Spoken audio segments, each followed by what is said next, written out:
Hello children, today we shall start our chapter Janpads and Mahajanpad from the topic Magध a successful empire.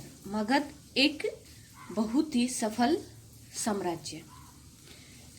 Let's start. There were a number of reasons for the success of Magध. Present day Bihar, like advantageous geographical position as Ganga and its tributaries provided a cheap means of transportation. Magadh की सफलता के बहुत से कारण थे. मगध जो कि अब बिहार है, वहाँ की फायदेमंद भौगोलिक स्थिति, क्योंकि गंगा और सहायक नदियाँ जो हैं उसकी, गंगा और उसकी सहायक नदियाँ एक बहुत ही सस्ता यातायात का साधन प्रदान करती है.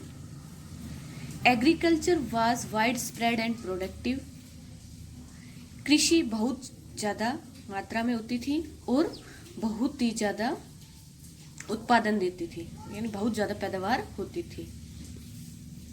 Besides iron mines were in abundance for tools and weapons. इसके अलावा बहुत सी लोहे की खदानें थी बहुत ज़्यादा मात्रा में, जिससे औजार व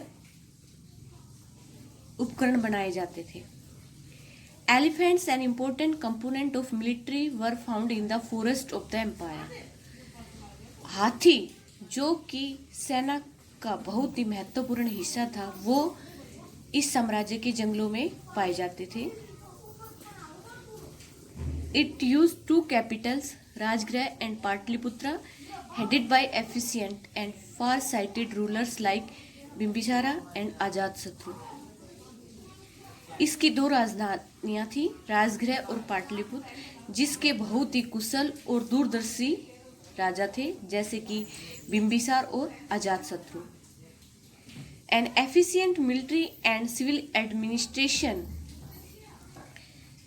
efficient money system, harmonious social structure and well constructed bridges and roads made Magadha first amongst the 16 महाजनपद्स ऑफ दैट पीरियड. एक कुशल सेना थी और प्रशासन भी बहुत अच्छा था. मनी व्यवस्था भी बहुत बढ़िया थी. सामाजिक जो ढांचा था वो भी तालमेल वाला था. अच्छी तरीके से बने हुए पुल और सड़कें थी, जिसकी वजह से 16 महाजनपदों में से मगध एक सबसे बढ़िया और सबसे विकसित जनपद था. तो हमने यहाँ पर जाना कि मगध इतना सक्सेसफुल क्यों हुआ, क्योंकि एक तो वहाँ पर नदियाँ थी और उस गंगा और उसकी सहायक नदियाँ थी, जिनकी वजह से सिंचाई के लिए और ट्रांसपोर्ट के लिए बहुत अच्छी व्यवस्था बनी. एग्रीकल्चर ज़्यादा होने लगी. खदानें भी थी, मिलें भी थी, जिनसे औजार और टूल्स आराम से बन जाते थे. एलिफेंट्स भी बहुत ज़्यादा मात्रा में मिल जाते थे. दूसरा, यहाँ पर 2 राजधानियाँ थी और ये राजधानियों पर जो शासन करते थे वो भी बहुत ही कुशल राजा थे. तो इन सब की वजह से मगध जो था, जितने 16 महाजनपद थे उनमें से सबसे सक्सेसफुल और स्ट्रॉन्गेस्ट महाजनपद था. Thank you.